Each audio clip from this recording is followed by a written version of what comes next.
আমার প্রথম অভিজ্ঞতা আমি বলতে পারি, আমি প্রথম দাওয়াত পেয়েছিলাম 2008-এ। তো তখন আমি মাত্র লাক্স থেকে বের হয়েছি 2 বছর আগে। তো ওই সময় আমি স্টেজে আসলে অ্যাসিস্ট করছিলাম যারা উপস্থাপক ছিলেন তাদেরকে।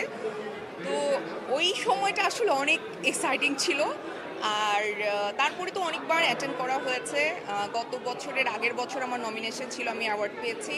এইবারও নমিনেশন আছে। মেরিল প্রথম আলো অ্যাওয়ার্ড তো আসলে আমাদের সবার জন্য ভীষণ সম্মানজনক একটা মানে স্বীকৃতি। সো যেহেতু আজকে নমিনেশন আছে, একটু ভয়ও কাজ করছে। আর প্রত্যাশা হচ্ছে এভাবেই আসলে এগিয়ে যাক মেরিল প্রথম আলো। এই এই আশাই থাকবো। স্পেশালি এই প্রোগ্রামটা, অনেক প্রোগ্রামই তো হয়, কিন্তু মেরিল প্রথম আলো আমাদের জন্য ডেফিনেটলি একটা মানে বছরের এমন একটা দিন যেই দিন আসলে আমাদের সবার সাথে সবার দেখা হয় এবং আমরা অপেক্ষা করি। অ্যাটলিস্ট আমি আমার কথা বলতে পারি যে আমরা অপেক্ষা করি, আমি অপেক্ষা করি এই দিনের জন্য।